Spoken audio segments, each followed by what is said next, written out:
If I go 3 days without doing music, making a beat, writing a song, I start to feel like miserable. And I feel like it's because I haven't found purpose or placed purpose in other things. I don't care if it's taking out the garbage.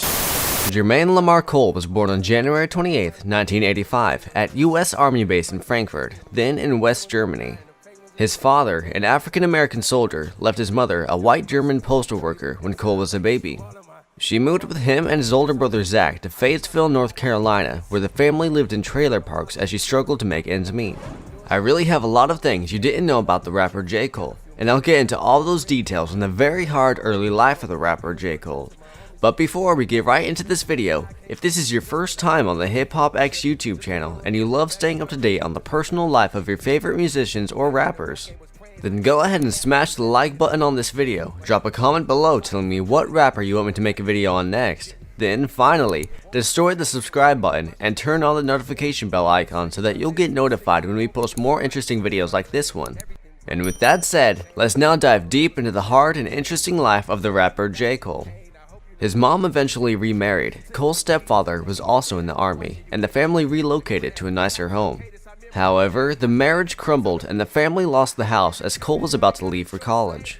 His stepfather had become abusive, particularly towards Zach. After the marriage ended, Cole's mother became addicted to crack under the influence of a new boyfriend. Cole was brought up in a multi-ethnic environment and says that his upbringing makes him totally against racism. When asked about how closely his ethnicity impacts him, Cole commented, "I can identify with white people because I know my mother, her side of the family, who I love, but at the end of the day, I've never felt white. I can identify with white people, but never have I felt like one of them. I identify more with what I look like because that's how I got treated, but not necessarily in a negative way." Cole was a shy kid and was immensely attracted to music and basketball. He played violin for some time, and this was the time when he got addicted to music and started dreaming about being a musician someday. It was in Fayetteville that Cole's passion for music found an early outlet when he joined the Terry Sanford Orchestra as a violinist. He also began teaching himself rapping and production, rapping first as Blaza, then as Therapist. "We used to look through the dictionary for rap names," he recalled later, before hooking up with a local group called Bomb Schulte. He held down a number of part-time jobs as a teenager while he honed his production skills, including a stint at an ice hockey rink where he had to dress up as a kangaroo mascot. After graduating from high school, Cole moved to New York and attended St. John's University, graduating magna cum laude in 2007 with a degree in communications. Cole's fascination of rapping started at the age of 14 when J Money put him in the rap game and his cousin showed him the basics of rhyming and wordplay. They wrote lyrics together, and he became an expert in lyrics first, before in beats. His mother then bought him a beat machine, which helped him to produce his own music. Cole spent the remainder of his teen years as Therapist, posting his music online under the moniker. Cole started refining his music production skills, and by the time he turned 16, he was sending out his mixtapes to some of the best-known names in the business, such as Jay-Z and Eminem, but to no avail. In pursuit of a better chance, he moved to New York City as soon as he graduated from high school. He enrolled in St. John's University on an academic scholarship where he majored in communications and minored in business, graduating magna cum laude. He was working as a bill collector in the city, but his passion laid somewhere else. Cole first came up with a mixtape called The Come Up in 2007. With only courage and determination, Cole stood outside Jay-Z's office building for hours to give him his demo tape. But when the rapper came out, Cole was shunned. But luck came not long before that. He received a text from an associate who told him that he had a business meeting with Jay-Z to attend. Jay-Z was initially not impressed with Cole, but understood his passion and gave him a chance to feature in one of the songs on his album, The Blueprint 3, which received critical acclaim, and therefore, Cole started to collaborate with more artists and released his second mixtape in June 2009. Cole released his third mixtape in 2010, which he titled Friday Night Lights, and consisted of songs rejected from Cole's debut studio album. That album, Cole World: The Sideline Story, finally saw the light of day in 2011 and would go on to be certified platinum. Critics hailed a promising artist, with the LA Times praising the satisfying confidence of his rhymes and the sickly inventive beats. Finally, his hard work paid off. Cole's sophomore album, Born Sinner, had its release date moved numerous times so as not to clash with other big releases. When it eventually came out in June 2013, it was another success. Kendrick Lamar and 50 Cent were among the guests on an album that was warmly but not ecstatically received.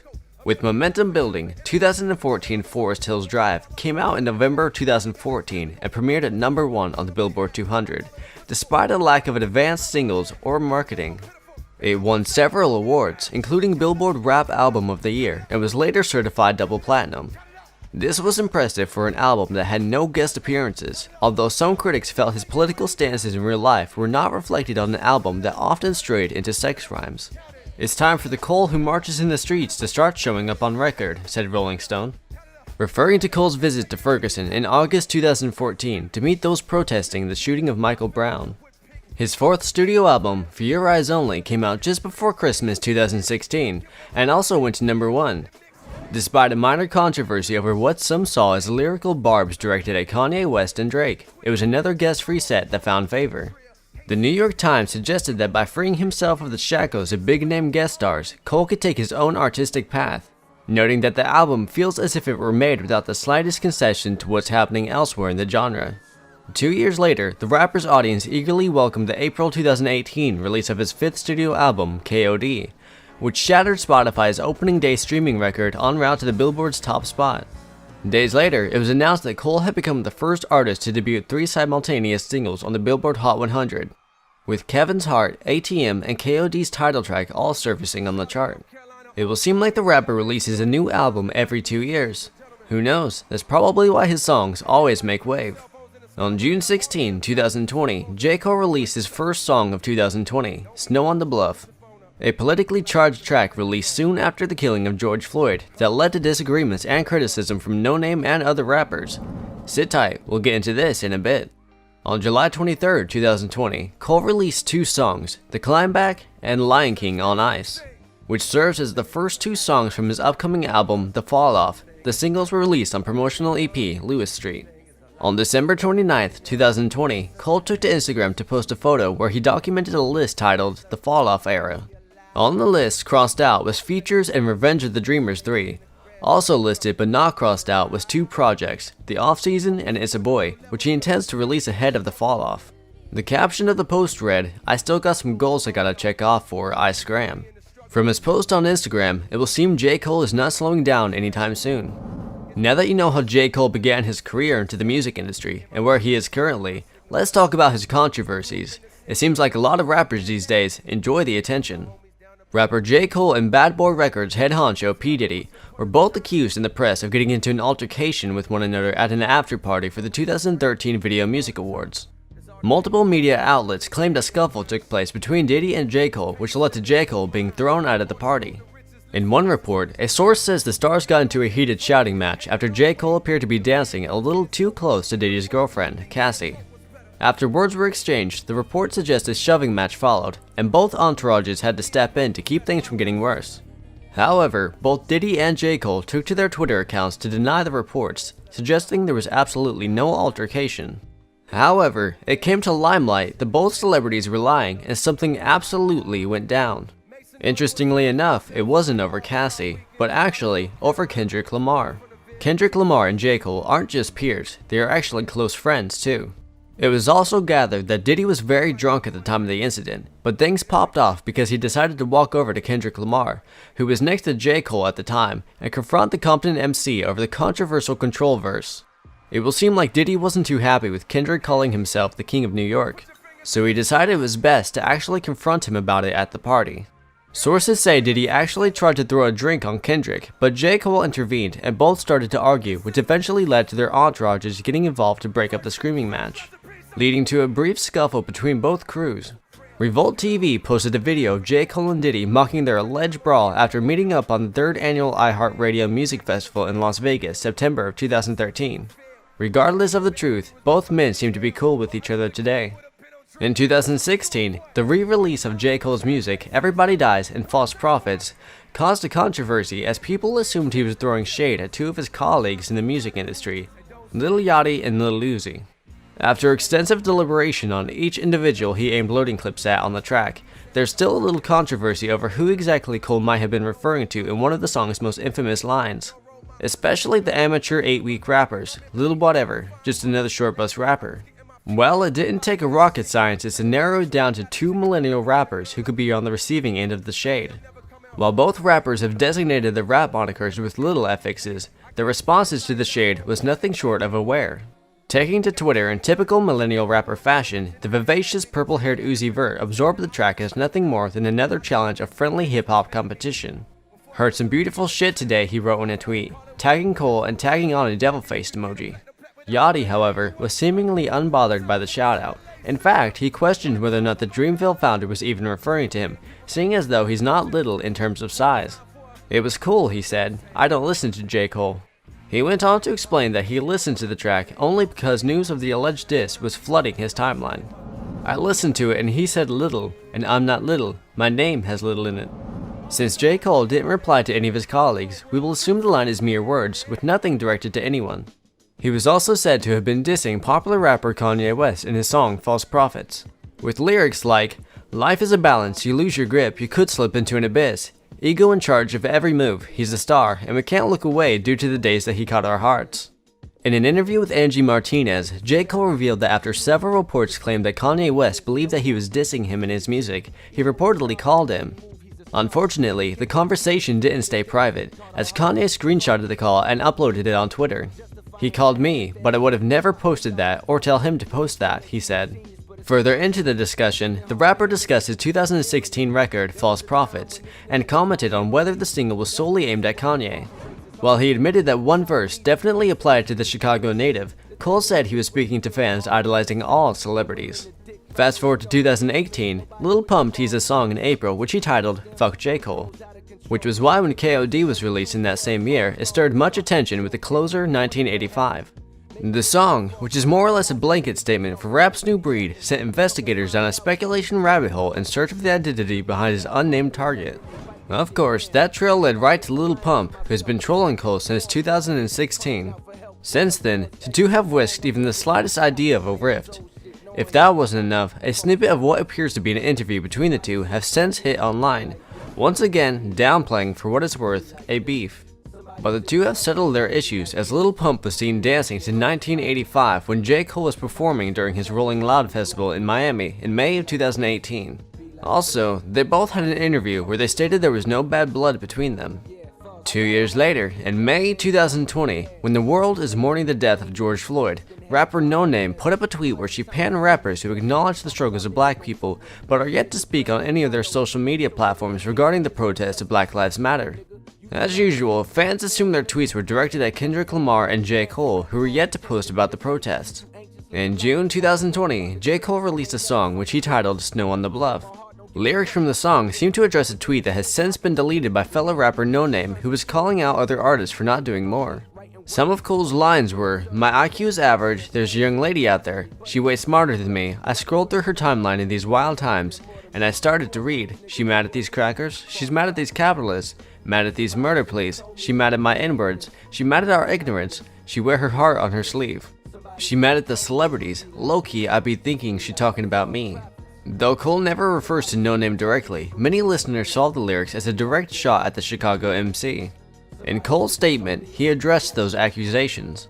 Some assume to know who the song is about. That's fine with me. It's not my job to tell anybody what to think or feel about the work. I accept all conversations and criticisms. But let me use this moment to say this. Follow at No Name. I love and honor her as a leader in these times. She has done and is doing the reading and the listening and the learning on the path that she truly believes is the correct one for our people.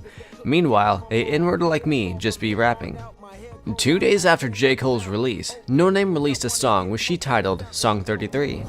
Her lyrics alluded to Cole writing about her with rap lines like, "I guess the ego hurt, now it's time to get to work. Wow, look at him go. He really about to write about me when the world is in smokes. When there's people in the trees, when George was begging for his mother saying he couldn't breathe, he thought to write about me." Cole went ahead to share a link to the song on Twitter and asked people to listen to her song, which was similar to what No Name did when J. Cole released his song, Snow on the Bluff.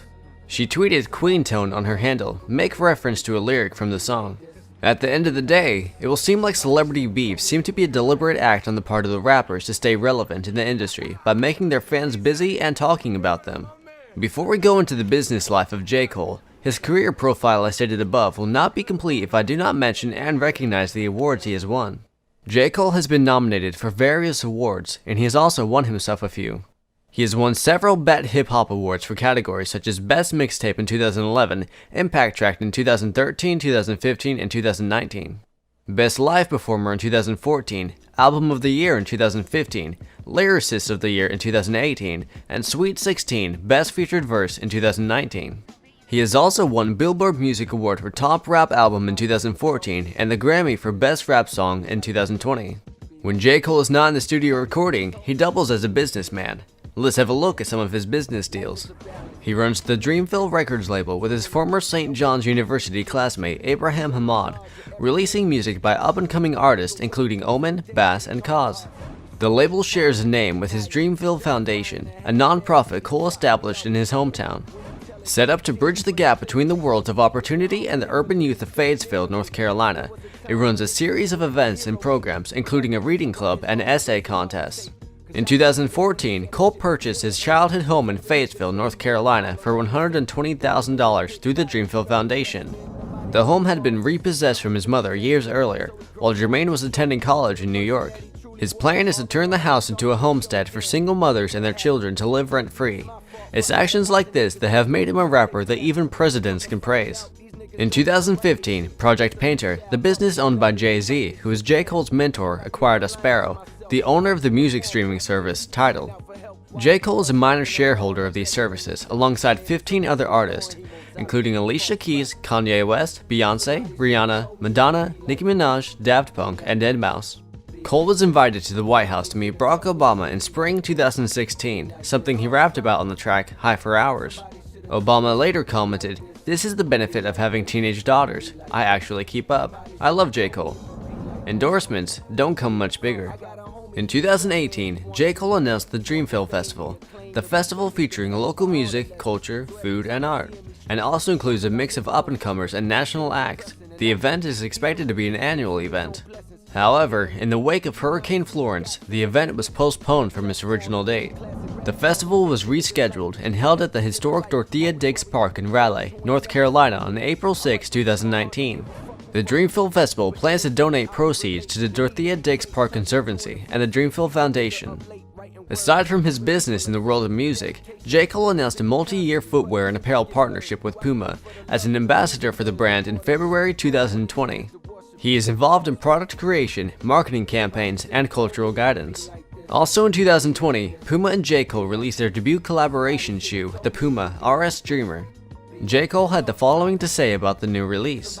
Over the years, basketball shoes have progressed greatly in their level of technology and comfort, but have strayed too far away from design stylish enough for cultural relevancy. The Dreamer hopes to change that reality. The highest level of on-court performance meets the highest level of aesthetic designed for daily wear. Once again, you can hoop in the same shoes you wore outside. Considering how dedicated J. Cole is to his music and his other business, you might wonder if he has a personal life. Well, he does. In an interview with director Ryan Coogler in 2016, J. Cole revealed that he was married. He got married to Melissa Hayholt in 2015. He met her while they were students at St. John's University. She is the executive director of Dreamville Foundation. In 2018, during an interview with radio host Angie Martinez, Cole stated that he and his wife have a son together. In 2019, he spoke about his son publicly, and in July 2020, while the world was suffering from a pandemic, J. Cole revealed himself and his wife welcomed another son. We hope to hear more good music from the rapper in the coming years. And that's all I have for you today. If you enjoyed watching the video, go ahead and demolish that like button. Then, like I said earlier, tell me in the comment section what rapper or issues in the music industry you would want to see me make videos about. Finally, don't forget to smash the red subscribe button and hit the notification button so that you'll get notified when we drop a video on the topic you requested.